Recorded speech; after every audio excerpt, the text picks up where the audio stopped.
ndoshta edhe ndryshimet kushtetuese. Që ne duhet të jemi shumë serioz kur flasim në panele të tilla. Dhe pikrisht ky seriozitet më shtym brenda me të shkoj përtej kostumit të kryetarit të Komisionit Qendror të Zgjedhjeve dhe të zgjedh të flas korrekt, po ndoshta jo politikisht korrekt. E di që ndonjëherë mund t'i bëj vetes dëm sepse përpara janë kamerat, po përndryshe s'do isha unë pastaj. Do flas për referendumet edhe do e marr fjalën eksaktësisht atje ku la zotëria. Referendumet janë çështje komplekse. Nuk është e thjesht, diskutohet midis pos edhe jos, po më së shumti është ndoshta.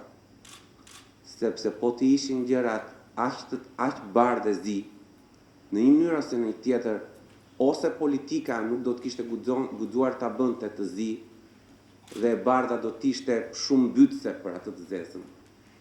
Ose vetë qytetarët në një mënyrë ose një tjetër do të kishin mundur t'ia impononin politikës. Ju e dini që politikanët janë qenie me innuati spektakolare dhe nëse ata do të muhasnin që një çështje është e një rëndësie kaq jashtëzakonshme për qytetarët, me populizmin që i karakterizon do të kishin shkuar në favor të asaj çështje.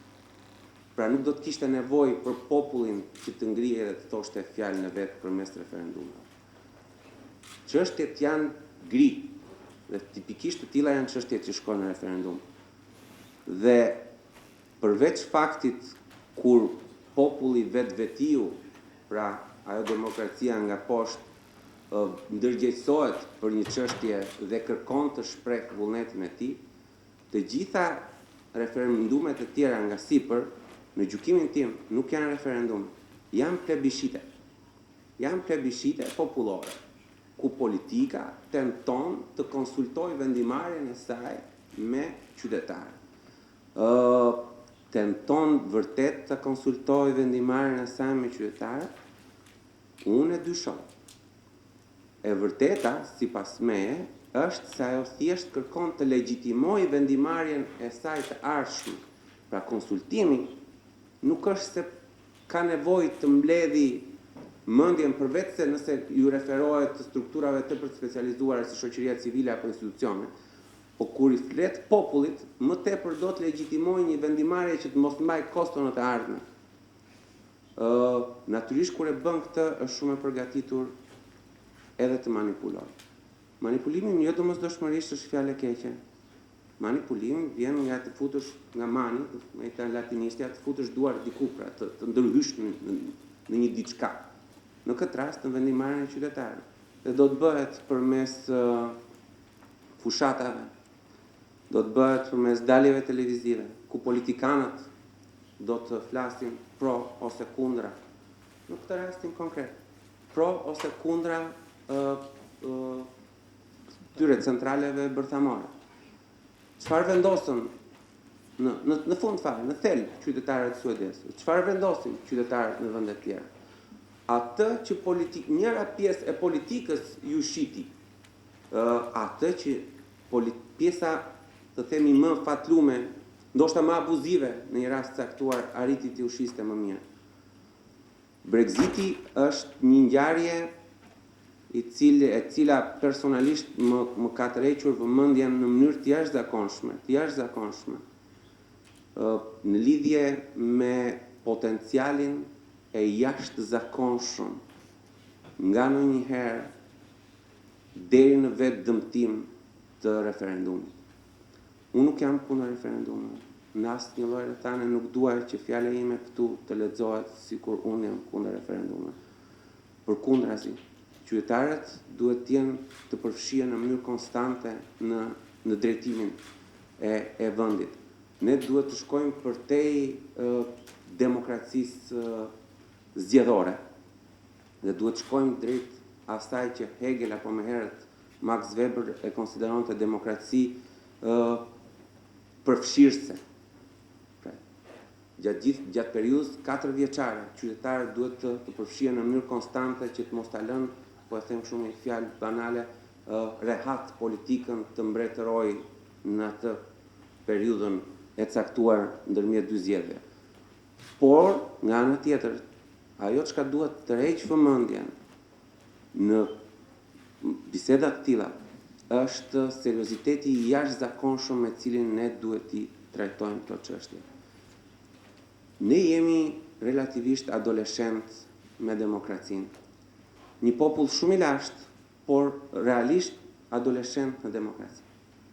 Në 90-ën, kur kaluam atë pragun, ne kishim bërë veç diktatura në jetën tonë edhe nuk është se ishim familjar me procese demokratike. Na thanë kjo është e udhës, I kemi hyrë kësaj udhe.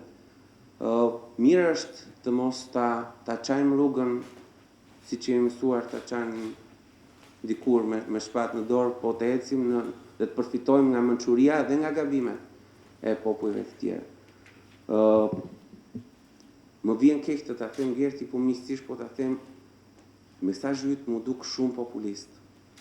Në sensin që populli duhet të marrë drejtimin ka një 200 vjet që është zgjidhur kjo çështje e popullit që merr drejtimin edhe pastaj pret koka. Populli është fjalë shumë e madhe, është realisht fjalë shumë e madhe. Dhe për ta thënë me gjithë kostot që e di që mund të marr e përsëris, është dikush brenda me që më thotë kujdes kur flet o I uruar. Po populli është romantik nacionaliste. Sepse përndryshe populli është një bashkësi individësh me interesa nga më të ndryshmet.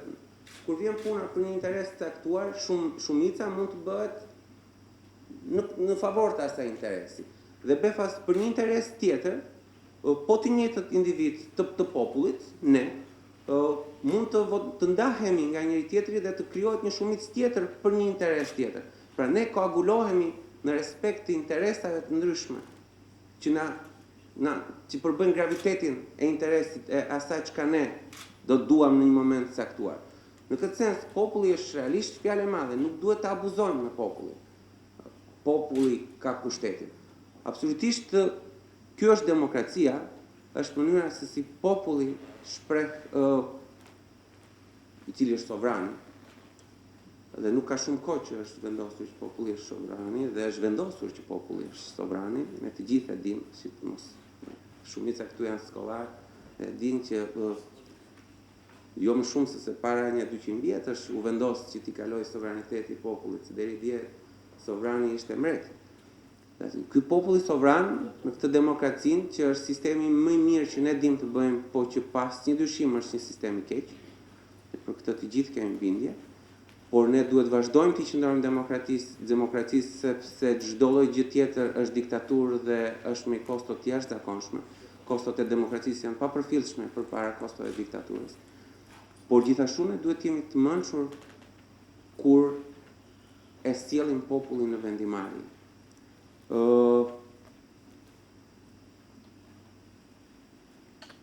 Ju e dini, demokracia amerikane konsiderohet si demokracia më konsoliduar dhe Shtetet e Bashkuara si vendi më demokratik në botë. Besoj po ashtu e dini dhe nëse nuk e dini, Shtetet e Bashkuara nuk e njohin referendumin si formë e shprehjes së sovranitetit popullor. Nuk ekziston në Shtetet e Bashkuara, nuk ka referendum në Shtetet e Bashkuara.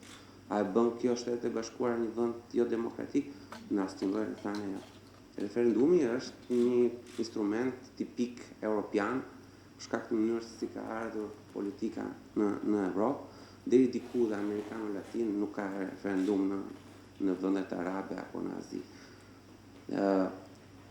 Nuk po hyn cilësisë demokracisë atyre. Pra, vazhdoj dhe provokimi më I madh, ose mos e merrni po doni si provokim, do të ishte pikërisht kjo tërheqja e vëmendjes që është një instrument me një forcë të jashtëzakonshme. Çfarë ndodhi? Britania, djepi I civilizimit europian. Dikur pedagog ju thosha studentëve, nëse nuk e dini ku ka lindur një institucion, vendosni në Britani ose në Angli se me 90% të keni kapur përgjigjen e pyetjes. Djepi I civilizimit europian I iku Evropës. I iku Britania? Nuk e dim. Dim që disa politikanë britanik më së paku gënjyhen popullin e tyre veçanërisht kur sollën si element tipik joshës disa qindra miliona euro që britanikët kinë se paguanin për shërbimin për Evropën dhe që do t'i ktheheshin shërbimit të healthcare-it, të shërbimit shëndetësor britanik dhe që më pas nuk u kthyen dhe qartësisht nuk do t'i ktheheshin. Dhe rezultoi që vetëm 3/4 e britanikëve votuan dhe prej cilëve 52% votuan pro. Dhe rezultuan që ata që votuan ishin në shumicë mbi 65 vjeç, ndërkohë që me gjithë respektin e ardhmja ju takon të tjerëve. Pra këto gjëra janë jashtëzakonisht shumë komplekse. Njerëzit manipulohen. Vetdia për votën është relativisht e ulët, edhe në vende më të civilizuara se Shqipëria. Njerëzit nuk e kanë vetdijen e votës së tyre. Kjo është edhe një ndër arsyet që fatkeqësisht në vende si Shqipëria vota ende shitet dhe blihet. Dhe pra ky është populli. Populli është ai që shet votën për një thes më mirë. A mund ta them këtë? Jo, unë sërish do isha abuziv, sepse jo gjithë populli e shet votën për një thes më mirë. Janë qytetarë, individ caktuar, po në shumësi nga ndonjëherë fatkeqësisht, nëse këta janë shumica, këta përcaktojnë se nga do të shkojë poja apo joja.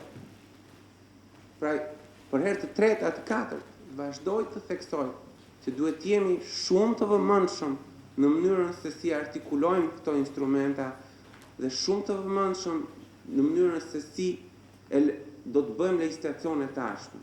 Dhe për të ardhur tek legjislacioni shqiptar edhe pak fjalë dhe do ta mbyll. Legjislacioni shqiptar në mënyrën se si është hartuar gati në bindjen time është bërë për të mos bërë referendum. Pra është shkruar në mënyrë të tillë që ta bëj sa më të vështirë.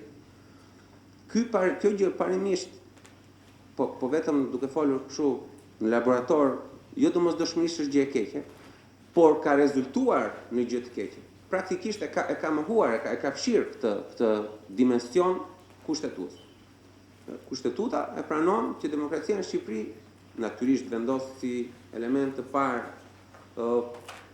parlamentarizmi, pra ushtrohet në mënyrë indirekte, por natyrisht edhe në mënyrë direkte përmes referendumet. Duke gati e nullizuar këtë gjë, praktikisht ai ligj tani më nuk plotëson nevojat aq më tepër të nivelit demokracisë, ku në një mënyrë ose një tjetër kemi arritur. Jemi shumë përpara nga që ishim në 1990.